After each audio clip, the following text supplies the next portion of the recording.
What's good, people? It's about that time to randomly relate reverse ranch, no hate. So I was thinking about this a while ago, actually. In fact, I even thought about this in the somewhat build up of the fight between Jermell Charlo and Canelo Alvarez. Whenever a team of trainers get together, everything that you see on the camera is not the only thing that happens. There's been many times where different trainers come in to help out with certain fighters because you have a trainer that see things one way, do things a certain way. The other trainer can help add to what your fighter is doing as well. And you see, like, for example, you see Jermell Charlo working with Roy Jones Jr. You see him working with Ronnie Shields. Okay. For Jermell Charlo, I thought about this, and I didn't put this out there, but I thought about it. And not just for this particular fight, it's other fights as well. When you are fighting someone, especially the biggest fight of your career, why didn't Jermell Charlo reach out to Floyd Mayweather? Floyd fought Canelo. He beat Canelo. You notice after the fight, they embraced. Floyd came up there, showing some support. And he basically was telling him, like, what he should have been doing, in the ring. Now, I couldn't hear him, but it's obvious. You've seen him, showing him what he was doing, what he should have been doing, and, where he messed up type of thing. Why would you not reach out to a guy with that kind of skill, that kind of knowledge? This is what I hear. I've heard the Charlo say it. I've heard Spence. I've heard Crawford. We've heard Tank. We've heard so many people. They always say, it's my time now, right? Why would you bring in fighters that Floyd's already beaten? Why would you bring in,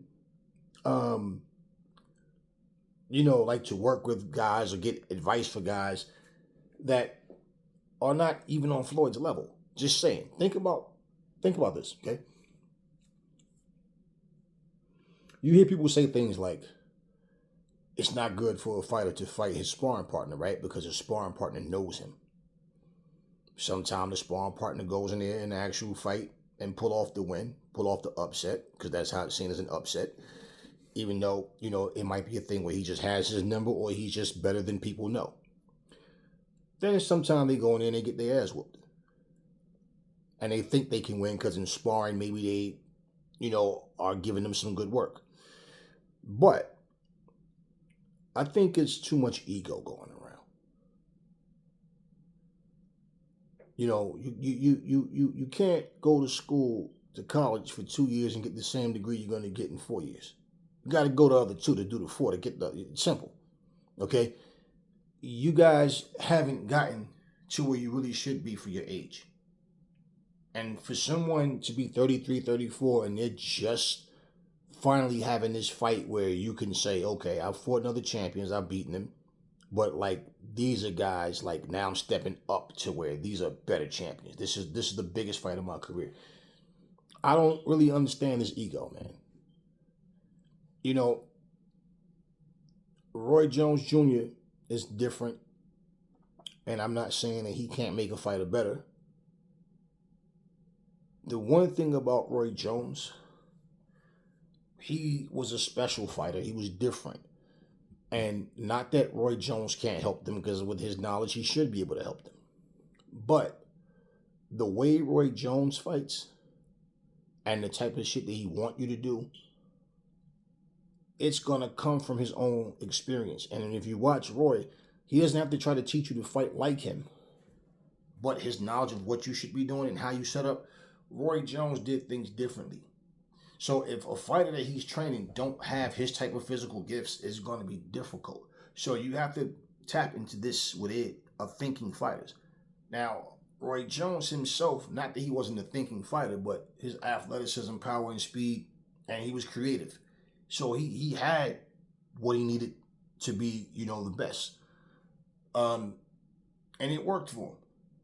I'm not going to slight him because he lost to Tarvin in the rematch and then fell off after that. He was 36 at the time. And him and Tarvin was the same age. Shit just went the way it went. Everybody's not going to have the same fortune in every fight. It's not going to be the same outcome, right? But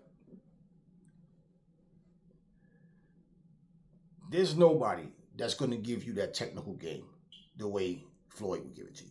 Nobody. You go through boxing right now. You know what's funny? It's like example, right?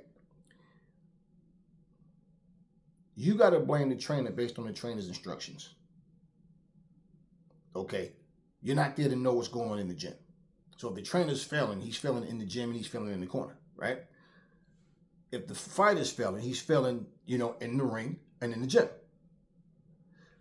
So therefore, let's just say, because if you got it together, I can't see fight night all of a sudden, y'all just forget what the game plan is.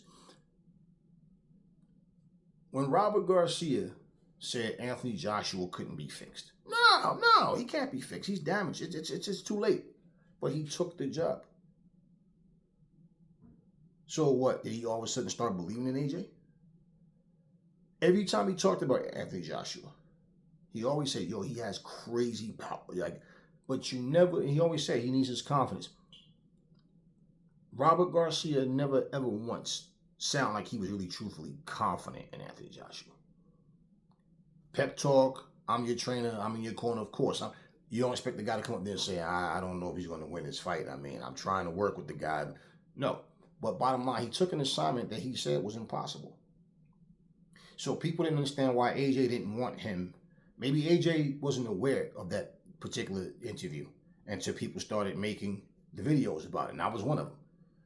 Maybe he wasn't. And then after the fight, things that he said, Anthony Joshua more likely didn't like that because he felt like this guy didn't believe in me. But at the same time, everybody's training style is not going to work for every fighter. One of the things that Charlo definitely could have used was being more defensive and knowing when to strike, when not to, when to move. Because other than circling out and just moving constantly, that's all he was doing. And then he would back himself into the ropes. So I'm thinking about it. For any fighter, it's like, to me, it's a generational thing. Certain fighters don't want to give other fighters their flowers. And it's not about, I'm not talking about doing this bullshit. I'm saying the knowledge. Okay, if you want to be a barber, and somebody told you, that dude right there is the best barber, period, hands down. There's nobody that can cut like him. Not saying he's the only one, but you ain't telling me you gonna go to other people that can't cut as good as this guy? You don't want him to teach you his techniques? You don't want to learn from the best? Because your ego is, I want to be better than him, so fuck that. My pride won't let me do it. And I think that's what it is with a lot of fighters. Andy Ruiz going to Eddie Reynoso. How long did that last? Now, Andy can say what the problem was. Eddie Reynoso can say what the problem was. As far as people picking sides, that's childish and stupid. That doesn't change the reality of what's what. Robert Garcia and Anthony Joshua didn't work. Ann Wolfe and this guy, James Kirkland, whatever his name is, something Kirkland, whatever. Her and Kirkland didn't work. We've seen a lot of splits. Okay?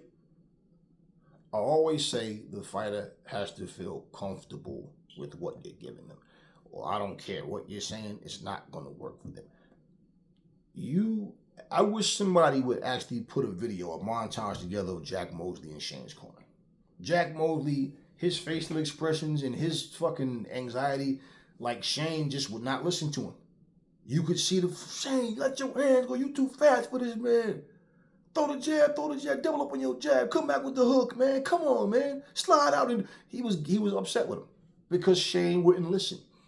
One thing I always said about Shane, for example, is Shane is a puncher, man. He's not really a boxer. He's a puncher. You watch Shane. Shane still hops up and down. and tries to get that one hard punch, and he'll take 2, 3, 4 just to get that one hard shot off. And yet he's just letting you pound points up on him. And when he comes across a guy like a Vernon Forrest, who wasn't going to let him get away with that shit, you sitting there anxious to get that one punch. I can telegraph your shit. I'm going to catch you. And he was hurting Shane. Dropped him, was rocking him, right? And what happened? Who was Vernon Forrest up until the point he fought Shane? Vernon Forrest was people that, they didn't, nobody thought Vernon Forrest was going to do that shit to Shane.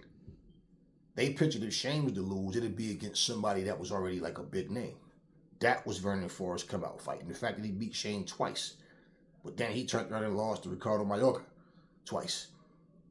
But Vernon Forrest, he was a good fighter. But just saying, things don't always happen the way you think. So when you reach out to certain trainers, man, like your trainers are who they are. But when you get to a point like that, for me looking at Jermell Charlo, like, man, that's the first person you should have called, man, to bring in the camp with you guys.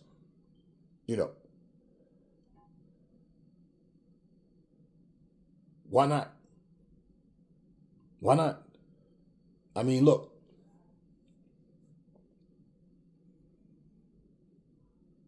Derek James is your trainer. But the pointers that you could have gotten from Floyd, it doesn't matter. You didn't look, you have to implement what you're being taught. But his performance is more of, okay, I'm just scared of this man's power. So really, at this point, truthfully, there's probably nothing Floyd could have did that would have changed the outcome because he was just scared. Okay. But I know that a lot of fighters feel nervous or not sure. They feel unsure about a game plan when it just doesn't feel to them like it's going to work. But you got to have heart. But for these guys, like Floyd's fighter,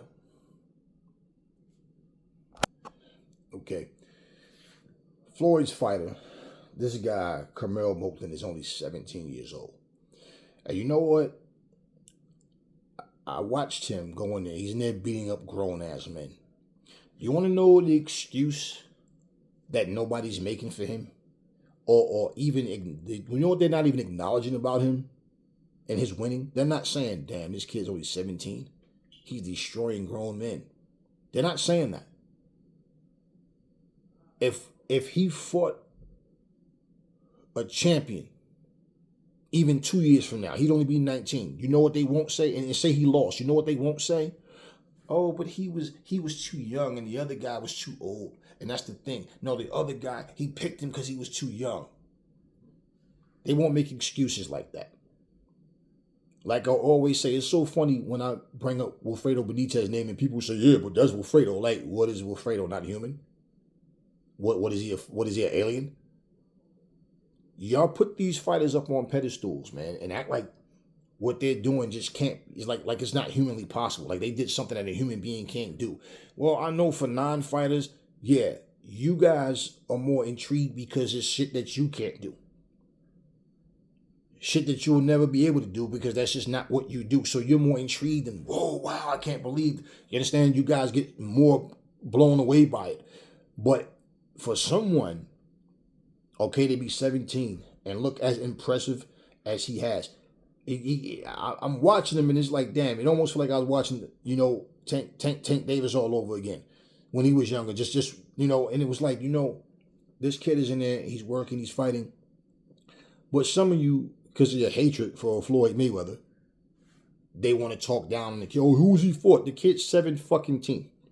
The fuck you mean, who's he fought? He's coming up in the rankings. You want to know what's so funny, though? Like, even, for example, the night that Jermell, what fight was it? What fight was it? Was it the Jermell fight? Yeah. Was it the Canelo fight? And if you notice what happened,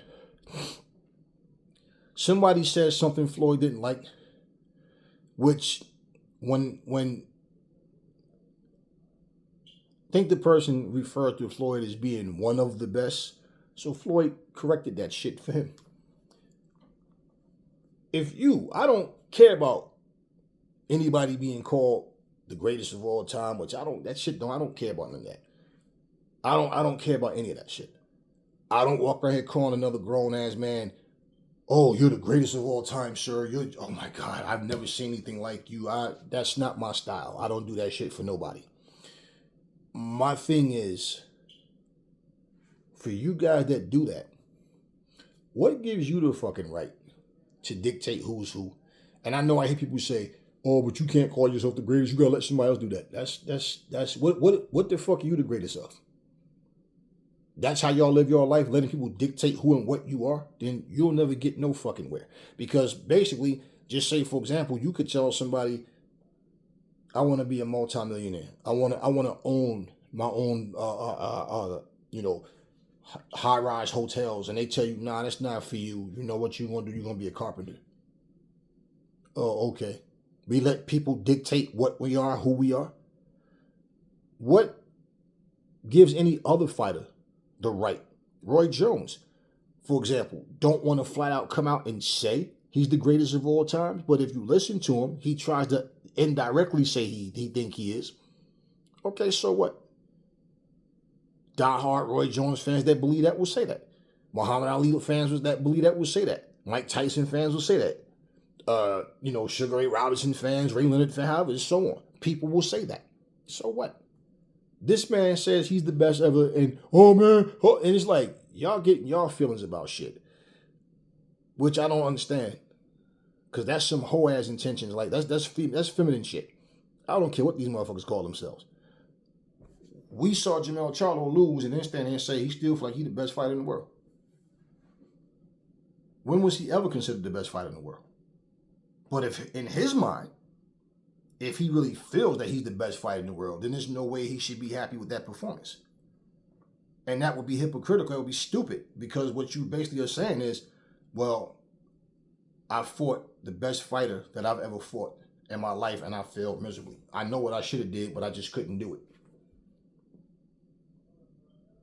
But I think I'm still better than him.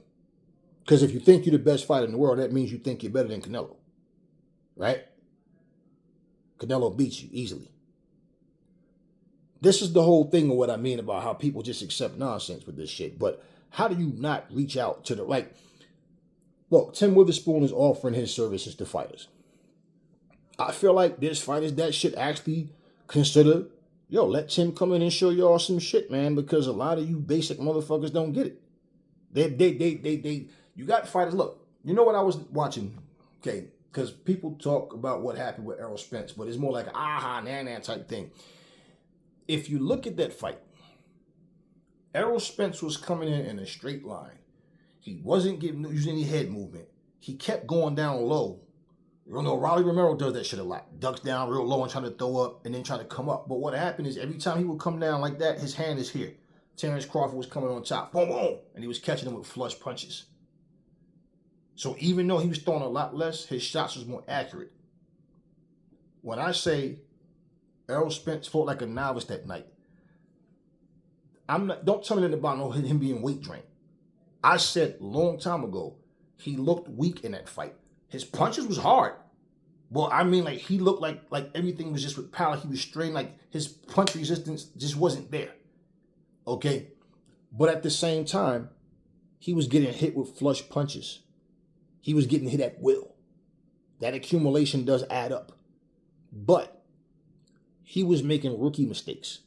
When he came in, he's shooting his jab, then he would lean down, then he'd come back with that wild overhand, and he was throwing it so fucking slow. Terrence Crawford could see that shit coming, and he knew, I just keep the high guard up and turn up the shoulders, just give him that angle, take a step back. As soon as he goes down and opens up, I'm coming over top again, or I'm catching with and he was just picking him apart because he fought like a novice.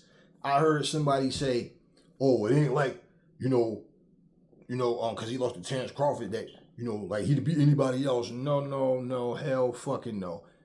We will never know, and it's really irrelevant, as far as I'm concerned. But if he was in there fighting Jerron Ennis that night, he would have got his ass whooped. If Sean Porter was the same fighter he was the night he fought Errol Spence the first time, Sean Porter beat that Errol Spence. That Errol Spence was doing nothing but throwing everything. You could telegraph everything he threw. And I remember he caught Terrence Crawford with one good shot, but it didn't hit him flush. It kind of caught him on the shoulder and in the face, and it got Crawford's attention, but he couldn't follow with anything. He was not able to land a 1-2 or 1-2-3 not one time in that fight. I remember, Calvin Ford was, Floyd was giving instructions to Tank Davis at one of his fights. And I remember even the commentator was like, I understand how Floyd feels about Tank Davis, but, Calvin Ford, the trainer, not Floyd. And I'm just like, what's so crazy?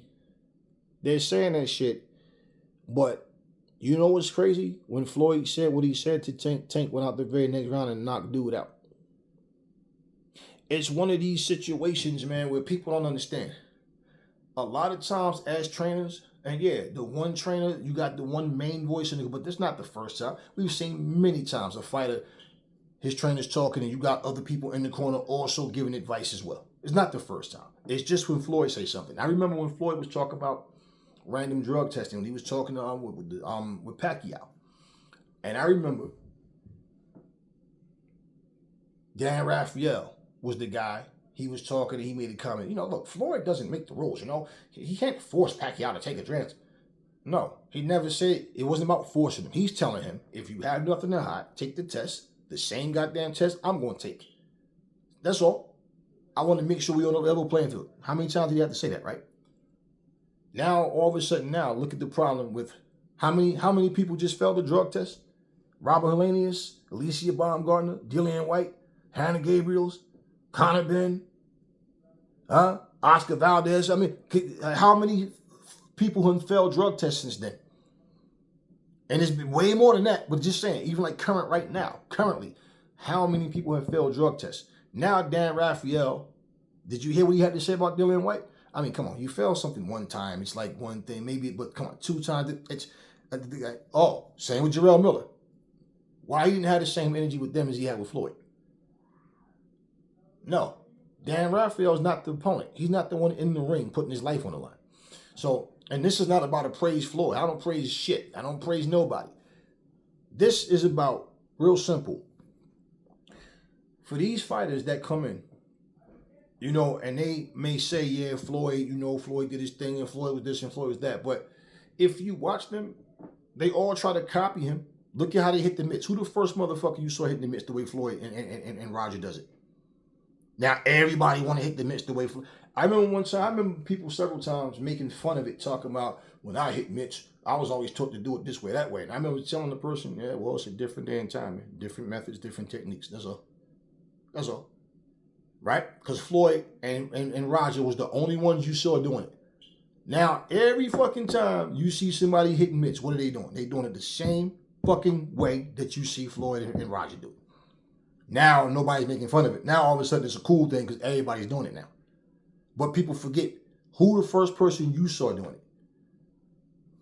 This is the type of stuff I'm saying where it's like, you know what it's like, man? It's like somebody looking in your window, right? And they're watching you shadow box or just watching you do that. Watch the way you dress. They're looking in your closet. Oh, he got the blue with the gray going right now. Okay, I see. Yeah, they try to copy what you do. Isn't it funny? Because people post things on the petty level. Like, for example, if Tank Davis wear his hair a certain way and then Devin Haney copies, you got people posting that shit. If Tank Davis get the diamonds in his teeth and then Devin Haney copies, people are posting that shit. If Tank Davis wear a certain style of clothes, dress a certain way, and then Devin Haney copies, people post that shit. That's petty shit. But you mean to tell me that you wouldn't go to the source and say, look, I want to learn what it is that you know. And before I forget, yeah, man, salute to Jermell Moulton, man, because that kid is looking solid right now. And hopefully he doesn't end up, being sidetracked with drama and family issues and just, getting caught up in the wrong things and wind up damaging his life or his career. Hopefully, he stays focused because right now that kid, he's looking like a beast already. So, and salute to Floyd for recruiting this kid. The hate is always going to be there. Anything associated with Floyd, people just got nothing but negative, stupid shit to say. Yeah, y'all supposed to be good people and always talking about right and wrong, but y'all hate a person for no reason. Like, my thing is, I don't care what the fuck Floyd said, or what Wilder said, or what AJ said, or Muhammad Ali said. Shit don't affect me personally. They ain't did nothing to me. It's just what I give the news. I give that shit raw. I don't fucking sit back and, try to play neutral. No, I say shit the way I fucking feel and the way I see fit to say it. Simple as that. Simple as that. But, just saying this kid is looking solid already. But this is what I mean about people. How many people are acknowledging the fact he's only 17 and he's looking like a monster already? Instead, oh man, who he fought? Like, wow, the kid is 17, he's just starting out. Shut your ignorant, hateful, stupid ass up. Y'all the grown-ups, right? Act like it then. You don't have to like the kid as a fighter. I don't care who you like as a fighter. I'm giving the kid his props, and I'm saying, when I hear people talk stupid or see dumbass comments about what the kid is and what he's not this, he ain't fought nobody. The kid is only 17 fucking years old. But you see somebody want to come up trying to get this spot, and let me say, because I didn't make my point, but you want to shoot a person down, but then you want to take some motherfucker who's a has-been, who can't stay out of trouble, who's always blaming people for their problems, but you want to give them props and make excuses for their grown asses. But yet, a 17, he's still a fucking minor, and y'all hating on a fucking kid. So that shows you what kind of people y'all are. And let me also say, when Floyd stepped in, I don't want to say it was Dante's Boxing Nation because I could be wrong, but his voice did kind of sound like his. I don't remember if that was him or not, but whoever the fuck it was. And Floyd started bringing up his stats and what he did, how many champions he beat, and the guy admitted, yeah, everything Floyd said, he agreed. Okay, so don't say one of. I'm the best. Why the fuck does that bother people? I don't give a fuck what he says. It's like I said, I could meet Floyd in person and Mike can't stand a motherfucker in person, right? Who knows? Depending on him as a person. Like, he's never done shit to me. You understand what I mean? So, it's like, what's really crazy is y'all hold a grudge against Floyd, but y'all give Adrian Broner a pass for all the dumb shit that he said and done. And he was far more out of control than Floyd ever was. And when Floyd was trying to pull him back in, y'all call Floyd a hater. He's jealous of Aiden. Jealous of fucking what? Well, AB, I'm jealous, man, because you got all them goddamn losses and I ain't got none. I want some losses too. What kind of shit is that? He jealous of what? Nah, he don't want to see me shine. If by now I'd have been fought for, we made $100 million. All you got all this to say, and you got all of this knowledge of what you would have did, but yet you can't manage to do anything without getting yourself in trouble, going broke, spending all your money like a little kid with no discipline, no structure in your life. But y'all give excuses. I heard Zab Judah say and other fighters say, yo, Floyd trained like he broke, yo. That motherfucker trained to this very day like he's broke. Well, that explains why he's able to do what he did. I don't give a fuck about how you see Floyd as a fighter. You can talk all the dumb shit, and it's crazy. So even when people say shit like they try to shit on Floyd's resume, which you can't. You sound like a dumbass trying to shit on his resume, but then yet you want to try to talk like Wilder has a good resume? Nah, that's crazy. Well, he got all them knockouts. Yeah, against who? Against who? How many elite fighters has he beaten? That's why I say, these idiots don't understand boxing. But they just talk. And they just talk. Why would you not reach out to a person? I know, for you to train, like, do you see this guy? I don't remember the guy's name. There's a guy who was speaking. I watched the video the other day. He was saying, yesterday I think it was. And he was saying that he was Errol Spence's sparring partner, one of his sparring partners for the Terence Crawford fight. He said he don't think that he was the right sparring partner for Errol Spence. And basically, the guy was saying, why you say that? He was saying, well, he said, because, it's not like you turned the money down and said, hey, man, I don't think I'm the guy if you took the money, so why would you say that? He was saying, Now, I mean, people forget that, like, Terrence Crawford is an orthodox fighter, but he can switch and fight southpaw. And, he fought the majority of that fight southpaw, right? He switches up. Like, as long as you continue, and if you can't figure him out, he'll just stay that way. But he'll switch up southpaw, and, he'll give you different looks and stuff like that. And he was saying that he think that they were just trying to get Errol used to all looks. But I guess what he was trying to say was, because of the amount of time left from that training camp, the sparring he was going to till fight night happens, that he don't feel like he was the right guy. Okay.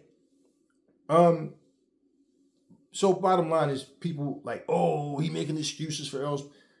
Y'all motherfuckers act like every time somebody says something and it doesn't go in the favor of the person that you like, that they're hating on them. Y'all so childish. Y'all hating on niggas, man. So nobody can be honest about nothing without hating on someone. And then the other thing is, y'all act like shit don't happen. I'll give you a perfect fucking example. And anybody that's a human being have probably had the same thing happen, whether it was in the same area or not. I was driving one day. I felt fine, man. I'm driving. I'm turning. And when I park my car, I always like to make sure that my wheels are straight. And I kind of like pulled on the wheel, and a pain just shot down I'm like, yo, what the fuck? Like, and it was hurting. It was like, when I'm doing like this shit was in pain. I'm like, yo, what the fuck did I just do? I don't know what happened. That shit just happened out of nowhere. I don't know. Some time went by, I didn't feel it anymore. But shit happens. How many times have somebody pulled a hamstring? How many shit happens? And yes, in the fight, shit can happen. Shit can happen in training. You always hear fighters say there's always some type of injury that they fight with. That then you hear fighters say, "Oh, I'm 100% healthy. I got no injuries." Then they go in the ring and get their ass whipped. So now you can't blame on injuries, right? Just say the better man won. Errol Spence never made a fucking excuse about losing, and I don't think that guy was trying to make an excuse about Errol Spence losing.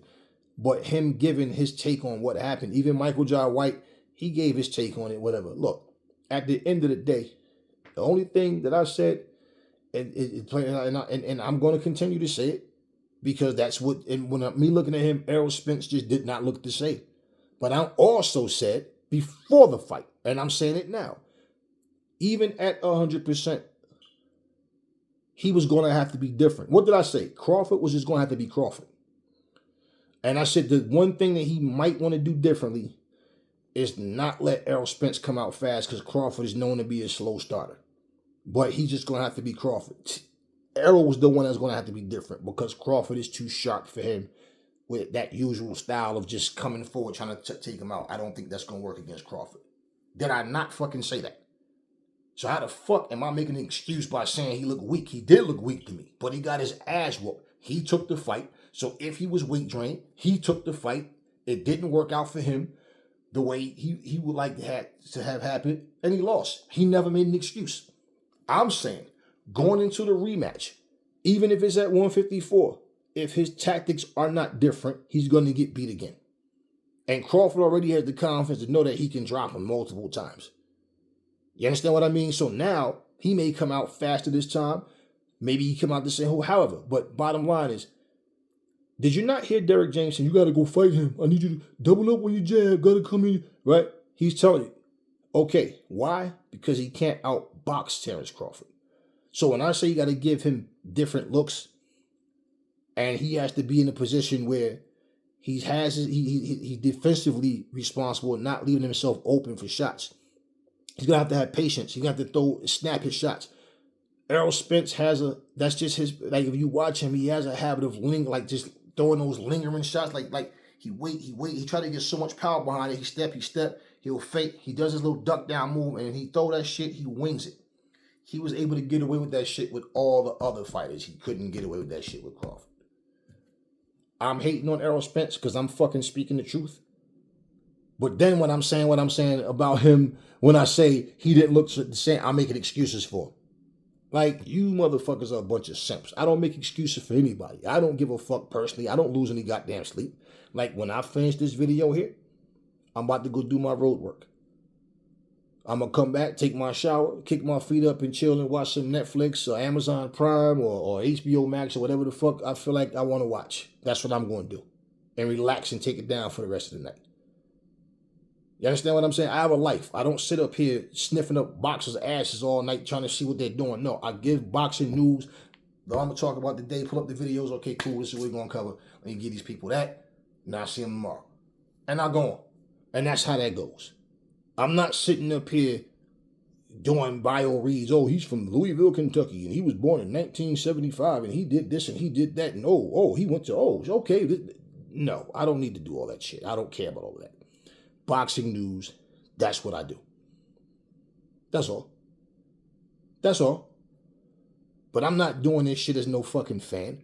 So, nah. But I mean, how do you not fucking reach out to the right fighters? And listen, Floyd style is not going to be for everybody. But what kind of styles has he not really seen? You understand what I'm saying? So, at the end of the day, if you're going to reach out to guys, it should be somebody that you can really absorb what they say. And so it's like this. It doesn't mean because you're a pure boxer that you can't teach a brawler how to fight. You understand what I mean? Because they all have it in them at some point. Like, as Pretty Boy Floyd, he was always a boxer, but there's times he would viciously come in and attack and jump on people. So that's bullshit that he can't teach them. Freddie Roach wasn't no good fucking fighter, but y'all consider him a good trainer. Robert Garcia, he was a good fighter. He was a good fighter, But y'all feel like he's a better trainer than he was a fighter, don't you? And the list goes on. I mean, how the fuck did Angelo Dundee go from, training Muhammad Ali to working with George Foreman? You understand what I'm saying? So you can't sit up and put limitations on people because you can't picture it. But like when I'm talking about like Roy Jones was not a pure boxer. He was not the technical genius like type fighter. Like, like he wasn't mentally, him and Floyd was different. They was different. Their attack was different. The way they threw their punches, their styles are different. You understand what I mean? And the thing with Roy is, when you watch him train a guy and work with a guy, he's not doing anything like super unusual. It's just his style of how he would react to something, how he would throw his shit. It's different. What's the guy's name? I forget his name. He fought Bernard Hopkins twice. I think he's British. I forget his name. I think Benavidez beat his ass too. Roy Jones, I forget the guy's name, but I remember Roy Jones working with this guy. And the things that Roy Jones was showing, he was trying to do things like how Roy Jones throw that shit where he did that little side step, throw the left hand and duck and take that little 2 steps forward. He was trying to do all of that shit. In the actual fight, that shit didn't help him. And this is what I'm saying. See, when you have special, like imagine like Muhammad Ali. You notice how Ali throws punches? Remember how he used to throw his hooks from the side? He didn't throw them shits here. He threw them shits from the side.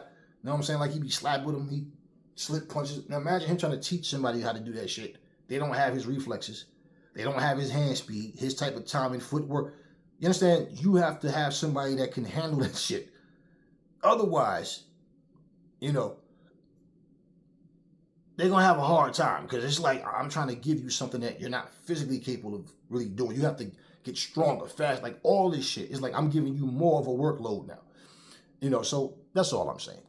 But yeah, I mean, you got a guy like that, and I think that people's, like their pride, their ego, keep them from going to Floyd.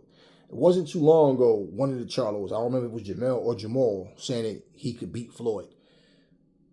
And I'm like, man, Floyd will probably still beat your ass right now. Y'all keep talking this shit, but y'all not in the ring fighting anybody.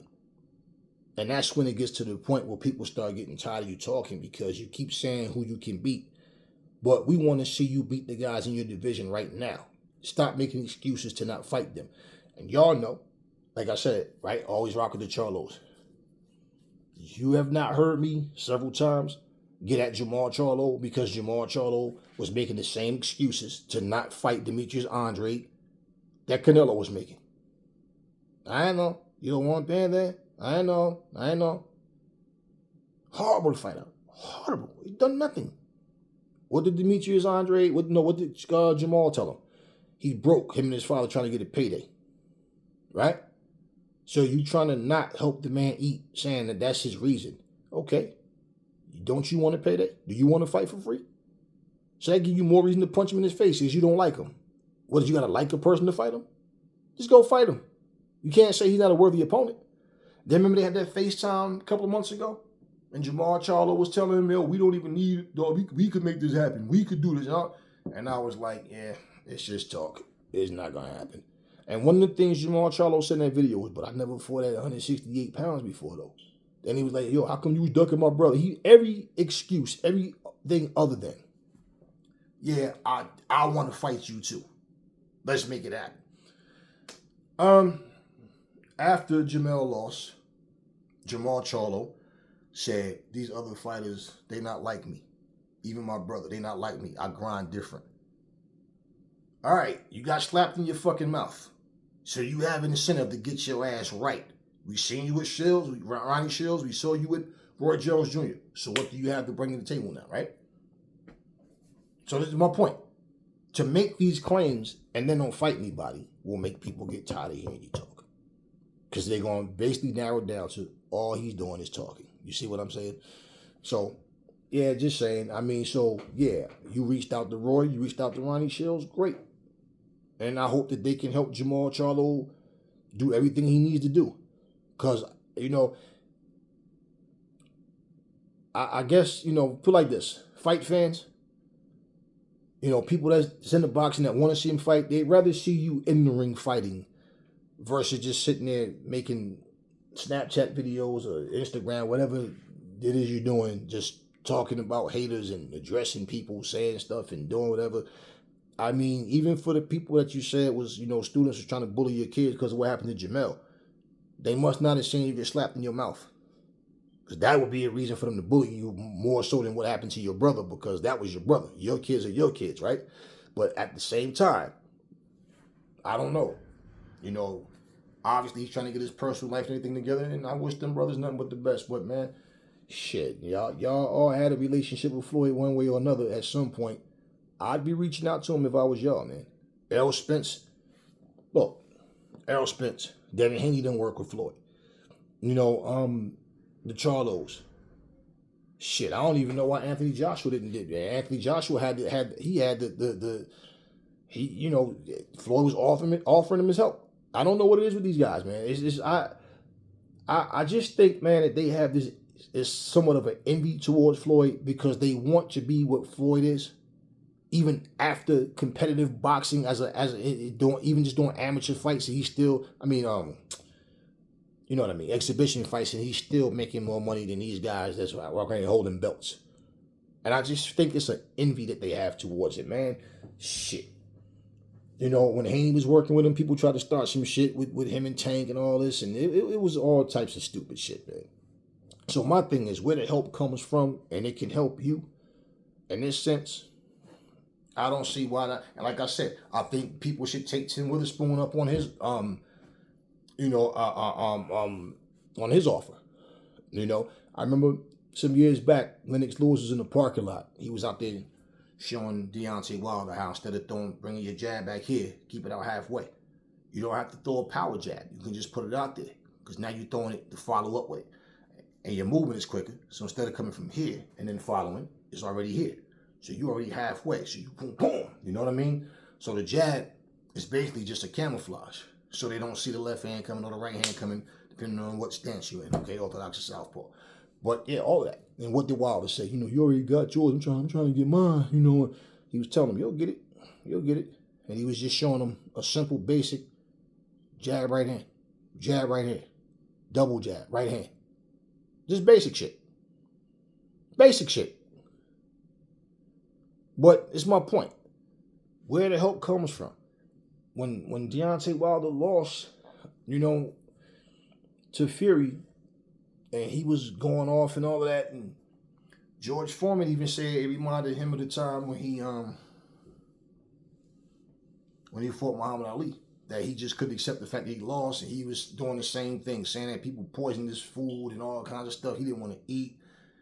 All kinds of shit, man. I mean, you got to understand, man, like, boxing is a dirty game. Zab Judah told a story that when he fought Corey Spinks, I think Corey Spinks is from St. Louis, or wherever he's from, they went to a restaurant to get food and said that the people were like, yeah, what you want to order? Like, they was trying to surround them, like, and was sending threats to them, talking about, yo, y'all gonna die out here. Yeah, no, we see y'all, we gonna do this, which is some stupid shit. But these are the type of things that a lot of times people don't understand. So Zab Judah said that they had one white guy that was with them that they didn't see. And the whole time that he was there, they just stayed in the hotel. They wouldn't go out, walk the streets, and do nothing because they was worried that somebody was going to try to physically do something to them, to try to interrupt the fight. Which is some ignorant, stupid shit. So the white guy was going down, ordering food, and then would bring the food back to them, and they had no clue that the white guy was with them. See how black folks are, though, sometimes? You want to try to hurt Zab Judah for nothing. Because what? Because he come to fight? Stupid shit, man. But this is what I'm talking about, right? Shit goes on that people they don't even know about. You know how many times I've seen Zab Judah in the training session with Roy Jones, and Roy Jones is showing Zab what to do. So this is what I'm saying, man. Like, yeah, I mean, reach out to Roy Jones, reach out to Tim Witherspoon, reach out to a Lennox Lewis, reach out to Ronnie Shields or whoever. But I'm saying when it comes to these fighters that were great fighters, yeah, reach out to them. Why would you not? And reason why I'll bring up Floyd with this particular situation is because he fought Canelo and beat Canelo. So he knows, and he knows what Canelo could do. You know what I'm saying? So why would you not reach out to Floyd? And I still didn't make my point. What I was making earlier about this kid, Jermell Moulton, is that after Floyd put the reporter back in his place, you see the motherfucker agree with what Floyd said, right? What did he do? He was like, we're not going to disrespect Canelo. Let the chap come up here and talk, have his moment and this and this and that. Now, Jermell didn't get a chance to talk, to say what he really wanted to say. But people always like, every time somebody say something, Floyd always got to respond. I'm like, why does that bother y'all? Like every time this man say so. My point is, y'all, the fans, the fighters, people that hold grudges or feel some kind of way about people, they make themselves look bad. Like, you see what Scottie Pippen has been doing for the past year and a half, right? Or it might have even been longer. Ever since that Last Dance video was made, and this dude is talking all this shit about Scottie Pippen, right? And at first, people was trying to just, come on, man, y'all could admit that, whatever. Let that ride, right? But now, different players start coming out, and they're getting sick of Scottie Pippen. Because they're like, you doing all this just to try to sell a book. You wasn't better than no fucking Jordan. Jordan was never a horrible player, and you just jealous. And you a fake friend because for years, he was defending that Jordan was the greatest player of all time. Kobe, LeBron, none of them was on Jordan's level. They were great, but they was not Jordan. Then he turns around and flips it. Kobe was better than Jordan. LeBron's better than Jordan. Everybody's better than Jordan. Clyde Drexler's better than Jordan. Everybody's better than Jordan. And they just getting sick of hearing his shit. You understand what I'm saying? So my thing is, question, if you wanted to be a basketball player and you want to be the best that you could be, who would you go to? Scottie Pippen or Michael Jordan? Yeah. I think that's a no-brainer. Because Jordan was better than him in every fucking category. And the crazy part is Jordan was the highest scorer on the team, but still did everything else better than everybody else. So just saying, I don't, this animosity, this little, and it doesn't have to look, you can see people that hug you up, everything, smile, but they just don't want to come to you because their pride is like they want to be more competitive. They want to be seen the way you're seen. They want to even be bigger than you. So it's like, no, they won't come to certain people. And Gervonta Tank Davis tweeted to Floyd the other day. He said, I think it was yesterday, he tweeted to him saying that he was privileged to honor or whatever, I'm paraphrasing, but to work with him and told him that you're the best to ever do it, and I'm just glad to be a part of, what we was doing. And Floyd messaged him back saying, yo, I'll always be here for you. But people don't bring up things like that. Even like example how he was, nah, we gonna let Canelo come in here and, let the champ have the floor and do it. He didn't have to do that. That's the case. Nah. Moulton already was, he just didn't get the time he needed. You understand what I mean? But you got to understand something about people, man. People want to kick dirt on your name. They want to try to make you look bad. That's why I say, even like when you talk about Muhammad Ali, people try to make it seem like Ali was always viewed the way he was after the Parkinson situation. Oh, no. Y'all forget what happened to Muhammad Ali and the fact that Muhammad Ali had his boxing license taken because he was considered a draft-dodging nigga who didn't care about his country. Yet, he was being called nigga, coon, boy, and like he said, I can't, if his place is on Miami Beach, I can't even go, and I'm the heavyweight champ of the world, and I'm supposed to go fight a war against some people who ain't never did nothing to me. Said the Vietnam, they ain't never called me no nigga, they ain't never did nothing to me. This is your war, not mine. You don't even fight for me where I'm here. Oh, he's racist. He doesn't care about his own American people. I mean, so basically, no. The same way. I think it's when he went to fight Jerry Quarry, and they was over there in Georgia. And he was outside training. Somebody took guns. They was shooting at them and calling, threats and all. So this is nothing new. Who did Jack Johnson fight? I forget which, one of these guys. And part of the terms, hold on. Okay, so I think it might have been Tommy Burns. I know that's who he won the title from. They fought in Sydney, over in Australia. I think it was Tommy Burns.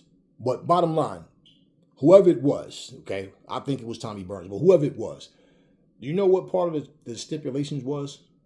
That Jack Johnson had to continue to pay this man for the rest of his life.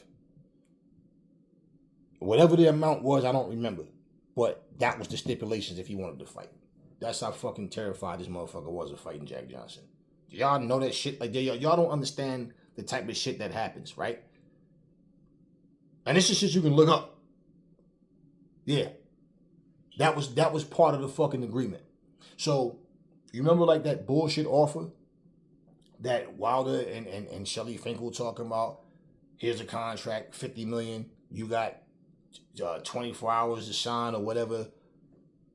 No meeting, no meet up, no conversation, take it or leave it. Them motherfuckers could have said, we're going to pay you X amount of money for the next 20 years. It could have been any stupid kind of stipulation because nobody does business like that. Since when the fuck do you not sit down and negotiate to do a deal? No, the most you can do right now, you can say is maybe a Zoom meeting or something. You don't fucking do deals on Twitter, Instagram, fuck no. You make shit happen. Okay, and as far as the information, why would you want to hold off on information as to how the money's going to be paid? Or show me the money. Okay, what's the stipulation? Nothing. Come on, it was some bullshit. This is what I'm saying. So how many people do you think even know that about Jack Johnson's situation? But I think it was against Tommy Burns. But either way, bottom line is, just saying, in fact, I'm gonna go and read this book that I have on Jack Johnson. That's why I got the information from it. This was even documented anyway. I might do a video about it. I might, but just saying, people go through so much shit, man, and y'all don't even think about what a person is dealing with. Y'all just look at all the drama, the nonsense, like. I seen the video that I didn't watch it, but saw the thumbnail, what really happened? What started the beef between Haney and Shakur? Who really gives a fuck, man? I mean, you content creator got the right, you want to make a video about it, cool, but who really gives a fuck? That's like, okay, yeah, whatever happened doesn't matter. The point is, are they going to fight or not, right? We already know that Shakur Stevenson has a fight coming up, or supposedly with De Los Santos, whatever, and you got, Devin Haney, against Regis Prograis. So there's no need to keep even asking questions and talking about the shit because it's not changing anything. It's not going to change anything. What's going to change is when they both can agree to terms that's going to work out where, first off, the fact that they made this offer way before they even had a deal with Regis Prograis. And he turned it down because he wanted more than the 25% that came out of Shakur's mouth, right? So who cares about what started the beef? I mean, and I'm not trying to discourage anybody from watching it. That's my word. I'm just like, what does it really matter? What I'm saying, my point is, it's just so much drama. People so drawn to the drama, the bullshit. He said, she said, picking sides, little hissy fits. That shit is petty to me. It's the fact of the matter is, when you want something, you go after it. So, yeah, I just wanted to talk to y'all, and for people to not reach out, and again, like I'm saying, not just the Dundees, the Lou Duvers, the Derrick James, the Bo Max. I'm talking for fighters that were great fighters that can offer you a lot of knowledge. Man, y'all better take people up on this fucking, you better take people up on these offers, man. I have no idea as to why, like how somebody can be so like stubborn and just set in their ways to their pride won't let them reach out to get the help that they need. But one thing I'll say, and I'm going to say this in closing because this is one of the things that I tell people, right? You see up in the community section of my channel, I posted a photo. Because, you always got people running their mouth and don't know what the fuck they be talking about. But they be always trying to argue a point when all I'm doing is posting shit. The fuck you trying to argue? We know that Jermell Charlo jumped up from 154 to 168. That was his choice. Nobody made him do it. He chose to do it. Okay? He said he doing this for the culture that people hate on and all this and that and all. Yeah, but at the same time, he went in there and we saw what happened. When you talk about a size difference, the night of the fight, they were like the same weight. At the official weigh-in between Canelo and Floyd, Canelo was 152. Floyd was like 150 and a half or something like that. Fight night, Floyd was 150. Canelo was 165. That's 15-pound difference. Okay? You could see the size difference in the ring. Floyd was 36 years old. It's funny because they always say, oh, Canelo was too young, but they don't say Floyd was too old. But Roy Jones fans come to Roy Jones' defense when he got knocked out by Tarver in that second fight. Yeah, man, but he was 36. Right? He was 36. And there's no point in Tarver's career where he was ever seen as being as good as Canelo was. If you could take that same Antonio Tarver and put him in a smaller frame or Canelo in a bigger frame and they fought, do you think that Tarver would have beat Canelo? I mean, mind you, Tarver's flat-footed. He's a southpaw, but he's flat-footed.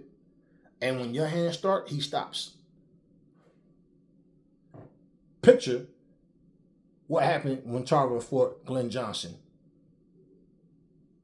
So you think Glenn Johnson is better than Canelo was at 23? Stop the cap, man. See, this is what I'm saying.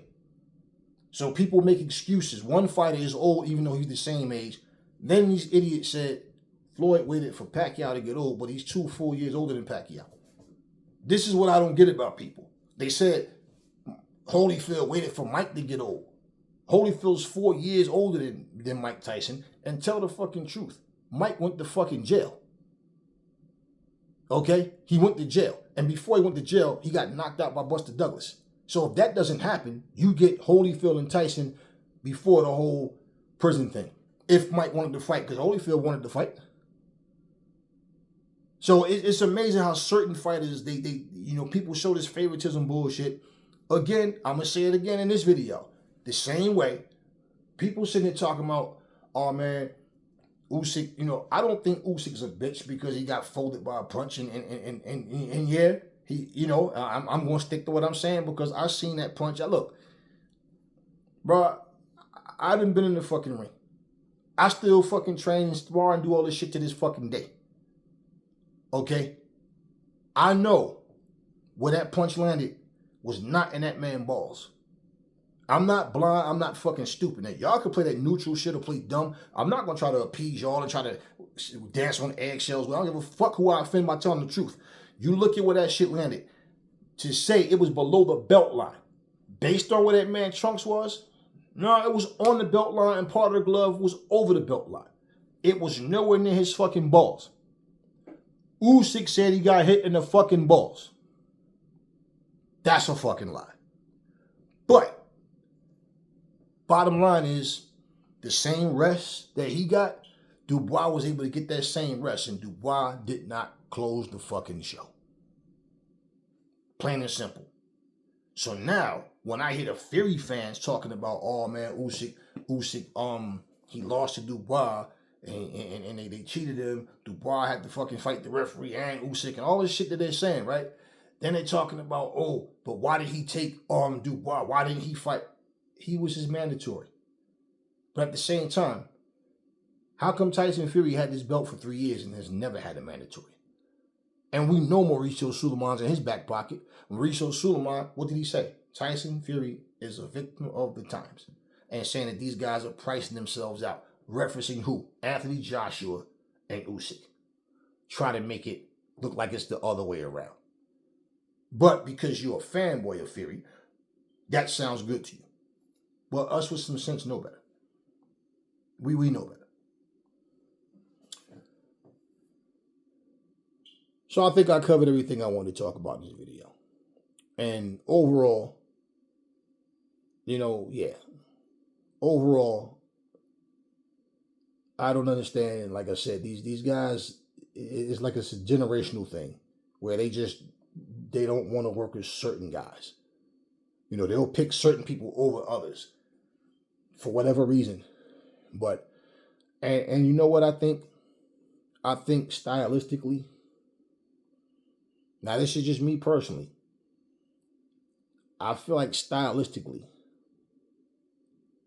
a guy like Jermell Charlo, now Jamal is the one working with Roy, not Jermell. But even Jamal, I think a guy like Floyd is better suited for a guy like Jermell or Jamal than Roy is. Because what Roy Jones is showing them, it's not about flash and flare, and he's trying to give them, the basic fundamentals of what shit that look, things that they normally do well. And let me just say Jermell in this case, because Jamal got nothing to do with that, but things that we normally saw Jermell do, he was scared to do it. So tactically, it doesn't matter what Roy, if it would have been Roy showing him or Floyd or whoever, Jermell was just scared to do what he had to do. But I mean, in terms of like your confidence coming, it's just like when you lift a certain weight. All right, and you just starting out in the gym and you lifting light shit. Then all of a sudden, but it's heavy to you, but other people throw it around like it's nothing, right? Then all of a sudden, you start noticing your muscle and you getting that shit up, okay? Then all of a sudden, damn, it's light to me now. Now you know you can go up in weight. Now you're confident. Why? Because you conquered that. It's the same thing with boxing. And it's even worse because you're getting punched in your face, all in your ribs, your kidneys, and all that. So you understand what I'm saying? You feel more confident employing a strategy that's working for you. That being said, Roy Jones style, like, you see him put his hands behind his back, right? Bow, right hand out of nowhere, drops Glenn Kelly, right? Floyd doesn't do shit like that. You understand what I'm saying? Like Floyd would do other shit, but Floyd tactically he was different from Roy. And that's more of what the Charlos would need than the shit that Roy is going to show Jamal. I've seen the videos of him working with Jamal. Like I saw him showing him how to lean, how to turn, to get his legs underneath, get that torque when he throws to the body, boom, and then come up with the uppercut. And he was showing them right. But I've seen him watching everything he was doing. And again, stylistically, because of the way the Charlos fight, I feel like Floyd would be a better fit. Now, Jamal, whether he feels that or not, maybe he didn't think about it, who knows? Because he could have easily reached out to Floyd. and I think it might have been Jermell, might have been the one saying he'll beat Floyd. I don't know. But one of them made that comment like about a month ago. And I'm like, why are you even bringing, like, like somebody asked me, do I think Floyd could beat Canelo at 168? And I'm like, why do y'all really ask such stupid questions, man? Like, look, if you was my blood brother, I ask you the same thing. Why would you ask a stupid question like that? I'm going to tell you why it's a stupid question. Floyd's never fought at 168. But even at 150, at the catch weight, he still was outweighed by 15 pounds and beat Canelo all over the fucking ring. And what people don't understand is stylistically, y'all always talk about how styles make fights. No, it wasn't that with Floyd and Canelo. With Floyd and Canelo, it was because Floyd was just no. Canelo was just too young. There was nothing about Floyd, what Floyd did, his skills, his ability. No. Then they talk about all he did was run. He ran. He stood the majority of that fight, stood his grounds right in front of Canelo. What the fuck? He ran. He ran? So wait. You ain't tell me you want to take credit away from Floyd for whooping his ass and won every round, but you want to give Jermell credit for laying down because he came up 2 weight classes. Even though night of the fight, they was the same weight. But Floyd was 36. Okay? 4 years away from 40. He was about to turn 37. Okay? And won the fight easy. Oh, it's because he was inexperienced. And this is why people keep talking about how much better Canelo, way better now than he was then. Because they want to psych themselves to believe that he would beat Floyd now. And my thing is, it's a stupid question because, first off, we don't have to imagine what would have happened at 168 because they fought at the weight that Canelo agreed to. And Floyd came in under 152, which was the catch weight. He came in under. He wasn't even 152 fight night. At the official weigh-in or fight night. And he still whooped that ass being 15 pounds lighter. So my thing is, to sit here and have to ask that question is like, look, being bigger than somebody doesn't necessarily mean you win. It depends on the fighters, and it depends on that particular night, what you bring to the table. If a person is asking me that question based on, because I said I don't feel like Terrence Crawford beats him at 168, you got to understand something. Terrence Crawford is not some like defensive wizard. Don't get souped up. This is what I'm telling you. He did his thing. He's a solid fighter. He fucked Errol Spence up. But Errol Spence made it super easy because you could telegraph. Before he even threw it, I can see what I can see sitting in my seat, what Spence was trying to do.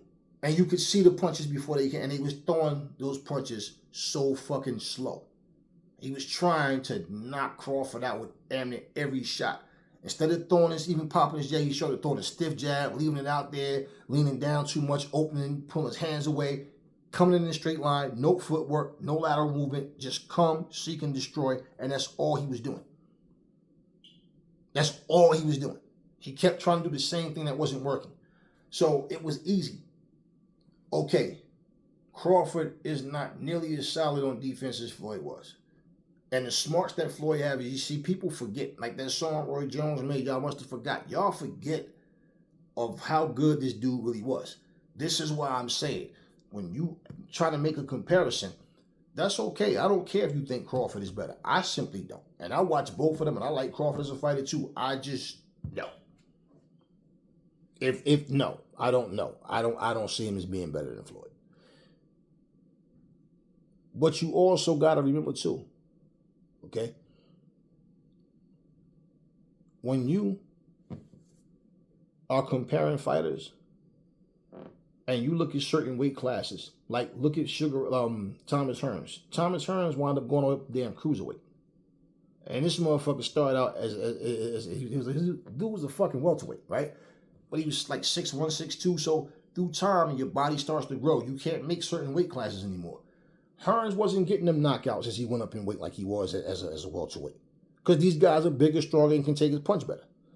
You understand what I'm saying? Like, so he wasn't getting the knockouts the same way. Which means that style of trying to walk guys down and get them out of there What did you notice about Hearns as a middleweight? He moved around that ring a lot more, right? And he realized, I need to have the legs where I can get out of situations. Now I can't hit these guys like I used to and hurt them the way I was with the welterweights, right? So if your introduction to Thomas Hearns would have been him as a middleweight and up, you would have felt like he's overrated because this wasn't the best version of him. The best version of him was at welterweight. So, just say, for example, that's like comparing him to Roy Jones at 160. He couldn't go past 3 rounds with Hagler. Now, because you're a Thomas Hearns fan, if you're going to compare him to Roy, are you going to compare him to Roy at 147 when Roy came into the pros at 160? No, it makes no sense. You compare based on the weight class that they fought in. Now, you think that Hearns, you think that middleweight Hearns beats Roy Jones? And we talking prime. We ain't talking about no fucking, like you think his best was better than Roy's best? If that's what you think, then hey. But the bottom line is they could only fight at 160 and up. 160 or 175. Because those are the weight classes that Roy Jones fought in. And those are the weight classes that Hearns eventually moved up to. And in my opinion, Roy Jones and Hearns at 160. Hearns getting fucked up. Roy was just too fast, too good, man. And Hearns, it's not the same. It's not the same. It's just not the same. And y'all forget, people seem to forget that shit, man. And Roy had pop on his shot. Roy could fucking fight, man. Roy and the hand spit, everything. People think like, oh, but when you look at Ray Leonard versus Hearns, and you know how different Roy Jones and Ray Leonard is? They're very different. And you can't, and this is what I mean about comparing styles. You think the fight is going to play out identical to the way, like, he was outboxing Ray Leonard. You got to understand something, too. At 147, that's when Hearns was at his best. He was good at using his jab, staying behind it, walking you down and coming behind that power jab with the shots. That's my point. He wasn't able to do it the same way at 160. And that's what y'all are not understanding. Roy would have definitely had him moving around that ring as well. Because Roy could move. And the thing with Roy's shots, his shit was just tricky, man. Like, Roy's shots came out of nowhere. He threw shots with his hands from his fucking waist. You understand what I'm saying? And we all know what happens when Hearns get hits hard, man. When he catches come on, stop. Y'all know better than that.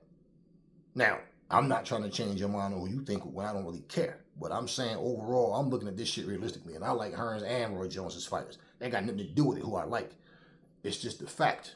Now, you just heard me make the comparison of how when Roy got knocked out by Tarver, right, in that rematch, they're both the same age. They were both 36 years old. So you can't say nothing about, oh, he was older. No. If they would have fought before that, I feel like the weight thing, because remember, that was the second fight, not the first one. Okay, but I feel like he caught Roy at the right time with the weight situation and all that. I don't see Tarver beating Roy before that. But does it matter? No, because it didn't happen. We got what we got. But I just think that overall, as far as, when you're looking at weight and just saying, look, certain fighters can beat guys like, you guys more than likely probably didn't see Canelo Whitaker when he fought Julio Cesar Vasquez, okay? And no, not Julio Cesar Chavez, so don't come in my goddamn comment section, Joe, oh man, you mean Chavez? No, Vasquez, not Chavez, okay? He went up to 154. You watch that fight. Vasquez was way bigger than Canelo. Way bigger. I don't know what the fuck he rehydrated up to, but you could see the thickness, like everything. He was way bigger. Okay. The guy at 154 at that time was Terry Norris. And Canelo didn't want to fight Terry. Now I don't give a fuck. I like Canelo as a fighter. I like Terry as a fighter. It got nothing to do with it. All right? He did not want to fight Terry. He wanted to have another accomplishment. So instead of fighting Terry wasn't doing shit. Terry wanted, they could have fought. He went up and he fought Vasquez. Okay, so he didn't go up and fight the best at 154. He fought another title holder and Vasquez, and he beat him. But my point is, look at the size difference. Did you see when Floyd fought Carlos Balderbeer? Way bigger than Floyd. And you know what's so funny? I was watching the fight a couple of days ago with Balderbeer. Look at all the comments. Yeah, Balderbeer was a warrior, man. You know, he might have not have been technically the best, but that guy, he was a warrior. He was this, he was that. It's not what y'all said when Floyd fought him. He was a bum when he fought Floyd. This is the shit that what people don't understand is, you talk about size differences. Well, when you smart and you sharp,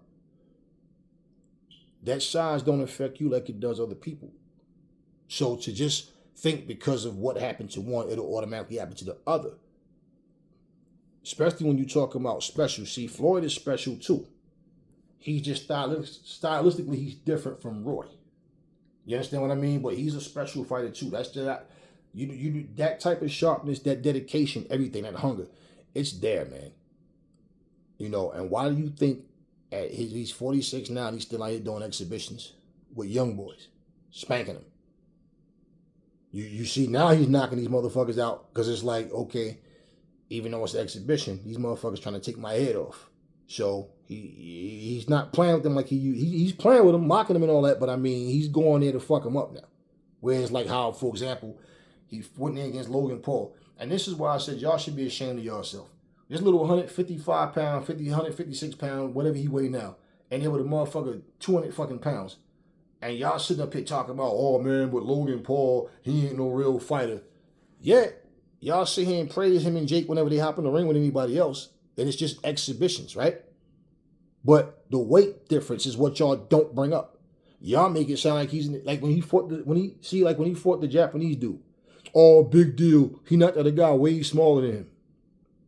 Well, the Japanese people was the ones that wanted it. They paid him, what he said, $28 million for that or whatever. Not one of you coward mother. Well, maybe some of y'all would, because you're just chicken shit. $28 million? Shit, you would have got your ass in there too. You would have got your ass in there for it too. $28 million, right? But when he goes in there against Logan Paul, y'all don't bring up the size difference. See, this is what I be talking about, man. Like, and it's with anybody. I don't give a fuck about what y'all think about Floyd. I don't know that motherfucker. It's just the principle. Anybody who y'all be talking about, I'll tell you the same things. Because when you say one thing about one person, but then when it comes to somebody else, but it's different. No. And that's why I remember even Stephen A. Smith talking about how loved Muhammad Ali was. Not at first, bro. Not at first. It took Ali, to be honest with you, man, the fight fans, the black fans, they was behind Ali. The non-racist fans, that was behind, okay, but no, Ali went through some shit. And it wasn't really till Ali got Parkinson's when everybody started feeling sorry for him. And then all of his, you seen him on talk shows and playing with little white kids and stuff. And then all of a sudden it was kind of like, well, he's not such a bad guy. No, him being a Muslim. Look, when Obama ran for president, what did fucking Hillary Clinton try to use as a plan of attack against Obama? He's a terrorist. She called that man a terrorist. Because why? They said he was a Muslim. And I'm like, wow. She went to some racist shit and people didn't even see it that way. He's a terrorist. He's the enemy. This is Hillary Clinton saying this shit about Obama. Called the man a fucking terrorist. News reporters and different people was really like so racist that they couldn't even fucking hold that shit in. They was actually speaking against Obama like they didn't want him to win. Just saying. So, yeah, when you see a motherfucker taking pictures now and you see white people in the background or people standing around and whatever, it wasn't always like that. Just saying. It was not always like that. So, yeah, that's the misconception when people try to make it seem like Ali was just so loved. And nah, Ali went through hell, man. He went through hell. So, anyway, but just saying, y'all, information that's useful, training methods, techniques that's useful, and people need to add this stuff to their arsenal. And as far as boxing goes, that's one thing that's missing. It's not just basic fundamentals. It's boxing fundamentals in general. A lot of these guys, they're flash and flare, but no real boxing fundamentals. I like what I see with Criminal Moulton, man, because he has it. He's learning that, and you can see the dedication. It's not just the power shots. The guy can box. The thing with his height, the same with Tank Davis, is with that type of height, when you're that short, how high up in weight can you go? Because the higher you go up, you're going to have a lot taller people, and when you get in with guys that's tall and can punch, and you have to work your way in, Now, to not have the basic fundamentals to keep you off their ass, that's one thing. But again, now you want to look at Hearns and Leonard. They both could box. Leonard was the better boxer. But Hearns was disciplined enough to stay behind that jab and box the way he was supposed to, the way Bivol did against Canelo. And yeah, it gave Leonard problems because Hearns was consistent and he could punch. And Leonard knew, okay, I can't just get in there the way I want to. Leonard was trying to win, but he was trying to not just run into something. And Angelo Dundee, you're blowing it, kid. And got him sparked up like, all right, I just got to go for broke, man. And that's what I mean about what champions do, man. Leonard learned, look, when he went there and fought against Duran, he fought Duran the wrong way in the first fight. It was the rematch is when he came in and got back to what he was supposed to be doing in the first place. And so that's where I'm saying, if you watch Floyd figure you out in the fucking fight. He don't have to lose first. He just figure you out in the fight. But that's what I'm saying about the way fighters think, man. People are different in several ways, man. But yeah, again, these fighters need to reach out, man. They really need to reach out. Like we said, Wilder is going to run into somebody that he's not going to be able to knock out, and he's going to be in trouble. And it happened. And it's a fact that he has one elite name on his whole fucking record. And that's the one guy that he couldn't beat. So then that whole, yeah, but he could beat everybody else. Based on fucking what? Oh, because he got the right hand. See, y'all don't learn. You want him to be able to beat everybody else. We determine that when he does it. And this is why when you hear me say people want to stay away from guys like Frank Sanchez and him getting buzzed in the first round of the last fight he had, even though he knocked the guy out ultimately, and I think third or fourth round or whatever it was, he ultimately knocked him out. But people would use that as an excuse. Oh, he got buzzed by that guy. I don't even know that guy. You ain't got to be known to have punching power or catch a guy clean. And that's what happened. He got rocked, yeah. So my whole thing is, these guys try to avoid guys like him. Like I said, when you're high risk and low reward, you're going to get, but they try to make it seem like you're a nobody. Because the truth is, they know you're a threat. Now, I talked to y'all long enough. But anyway, I talked about a lot of shit because, like I said, I don't really do lives, man. So I'll do videos like this here and there. If I decide to do a live, I will one day, whatever. I don't know. I want to, but I just don't want to at the same time. I don't know, man. I need something to happen in boxing that I feel like talking about. And these were just different things I wanted to cover. So anyway, talk to me in the comment section. Never fall in love with lies. Remember, the truth brings hate out of people. And I will catch y'all on the next video.